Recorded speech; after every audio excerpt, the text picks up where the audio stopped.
The first gunshot shattered the hospital windows at 2:17 a.m., and for a split second, everyone thought it was thunder. But thunder doesn't make nurses drop to the floor. Thunder doesn't send patients screaming into the corridors. And thunder certainly doesn't make armed men in black masks storm through sliding glass doors with rifles raised and eyes cold as stone. No one in that hospital knew that the quiet new nurse with gentle hands and tired eyes had once commanded battalions in war zones far more dangerous than this. Before we step into that night, take a second to like, comment, share, and subscribe if you believe in kindness, courage, and second chances. Stories like this remind us that heroes often walk among us unnoticed. Her name on the badge read Emily Carter, RN. She kept her hair in a neat bun, wore minimal makeup, and moved through the hospital halls with soft steps and a steady presence. She worked the night shift at St. Matthew's General Hospital, a large but aging building on the edge of the city, where flickering fluorescent lights hummed above scuffed linoleum floors. To most people, she was just the new nurse who transferred from out of state. She was polite but reserved. She worked extra shifts without complaint. She volunteered for the ICU when it was short-staffed.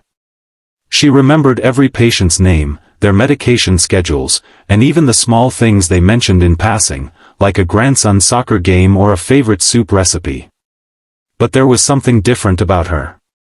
When alarms went off, she didn't panic. When a patient coded, her hands didn't shake. When a combative man twice her size lashed out in confusion, she disarmed the situation with a calm authority that felt almost military. Because it was. Before she was Nurse Emily Carter, she had been Colonel Emily Carter of the United States Army Medical Corps. A decorated officer who had served 3 tours overseas. A battlefield trauma specialist who had coordinated field hospitals under mortar fire. A leader who had once carried a wounded soldier across open ground while bullets tore through the air. But after losing her younger brother in combat, an infantry captain under her command, something inside her broke. The medals felt heavy. The salutes felt hollow. She requested early retirement and disappeared into civilian life, trading camouflage for scrubs, command tents for hospital wards. She never told anyone at St. Matthew's. She didn't want the attention. She didn't want the title. She just wanted to help people quietly. That night, the hospital was running on a skeleton crew. A winter storm had coated the city in ice, and several staff members had called out. The ER was busy with car accidents and hypothermia cases. The ICU held 7 critical patients. Among them was a 10-year-old girl named Lily Ramirez, who had undergone emergency surgery for a ruptured appendix and was still unstable. Emily was checking Lily's vitals when the first gunshot echoed from downstairs. The sound vibrated through the floor, followed by a scream that seemed to tear the air in half. Emily didn't freeze. Her eyes sharpened, scanning the room with the speed of someone who had lived through worse. She quickly lowered Lily's bed, dimmed the lights, and pulled the privacy curtain halfway to make the room look empty from the hallway. More gunshots followed. Shouting. The pounding of boots. Her fellow nurse, Claire, burst into the ICU, face pale and breath ragged.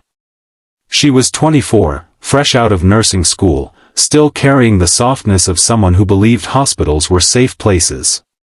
Armed men, Claire gasped. They're in the lobby. They shot a security guard. Panic rippled through the unit. A respiratory therapist began crying. A doctor fumbled his phone, trying to call 911, but the signal was weak in the storm. Emily stepped into the center of the room. Her voice was low but firm, cutting through the chaos like a blade through silk. She instructed the staff to lock the ICU doors, turn off unnecessary lights, and move mobile patients into rooms away from the corridor. She assigned positions, just as she once had in a field hospital under attack. There was no shouting. No hysteria.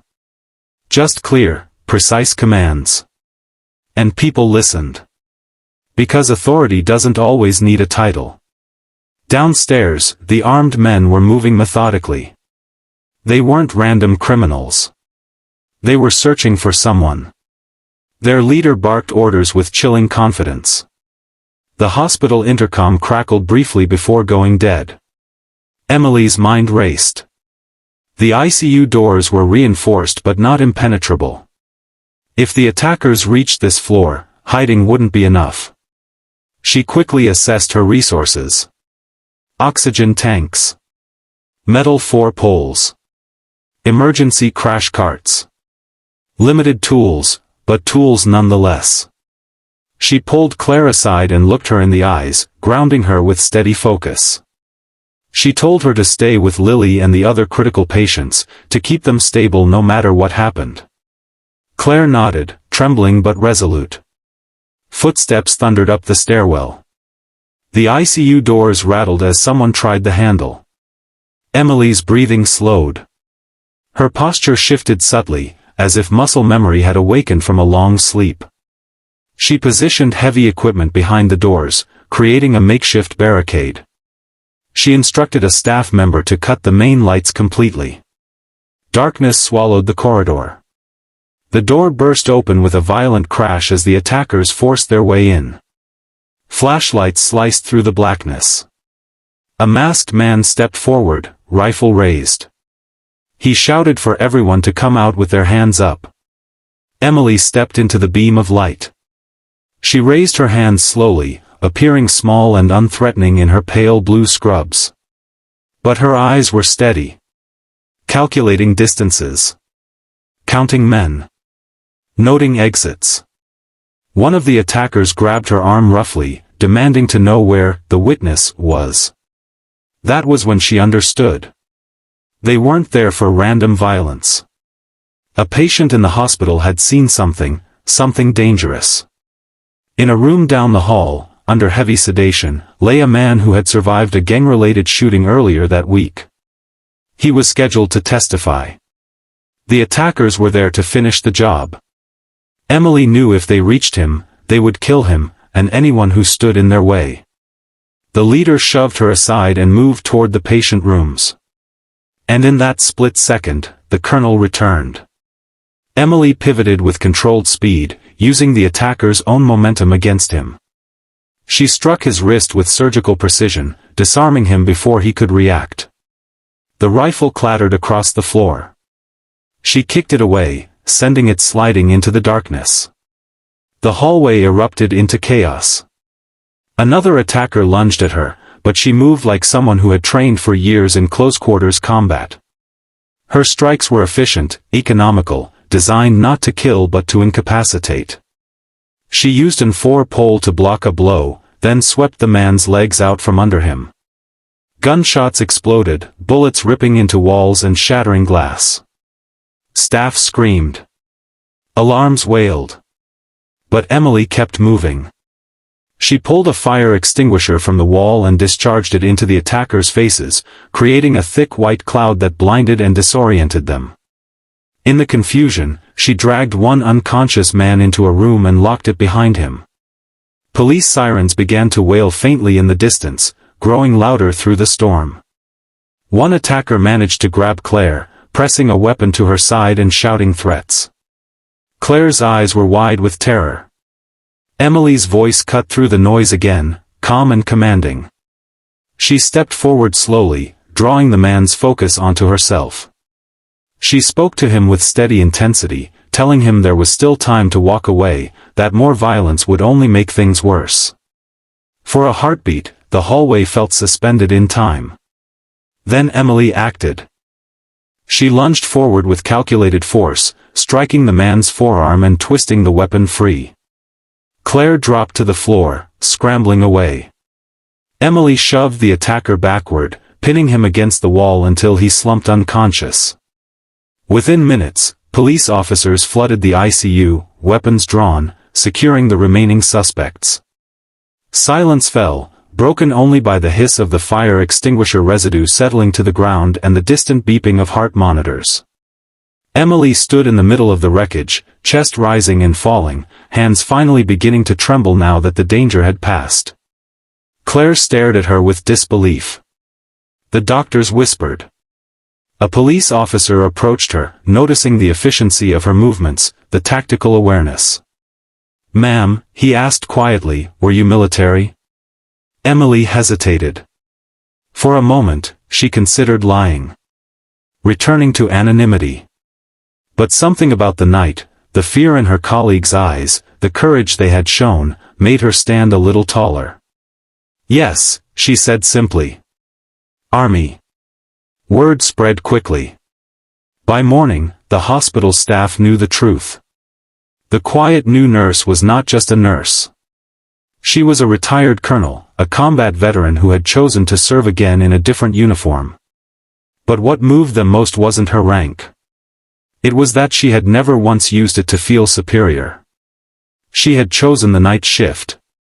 She had cleaned bedpans. She had held dying patients' hands without mentioning the medals in a drawer at home. In the days that followed, Lily recovered steadily. The witness survived and later testified, helping dismantle a violent criminal network. Claire found new confidence, inspired by the strength she had seen. And Emily? She returned to work the following week as if nothing extraordinary had happened. Same bun. Same soft steps. Same gentle smile. But something inside her had shifted. For years, she had carried guilt over her brother's death, believing that stepping away from the army was a form of failure. That night proved something different. Leadership wasn't about rank. Service wasn't about battlefield glory. It was about showing up when people needed you most. Just before we close this story, I want to ask you something special. Please comment the word courage if you believe true strength is quiet and humble. Because heroes don't always wear capes or medals. Sometimes they wear scrubs and work the night shift. If this story touched your heart, if it reminded you that bravery and kindness can exist in the same person, please like this video, share it with someone who needs inspiration, and subscribe to the channel for more powerful stories like this. Your support keeps these stories alive. On the surface, St. Matthew's General Hospital went back to normal. Windows were replaced. Walls repainted. New security protocols installed. But those who were there that night would never forget the moment fear turned into hope because one woman refused to stand down. No one realized the new nurse was an army colonel, until armed men stormed the hospital. And by then, it was too late for fear to win.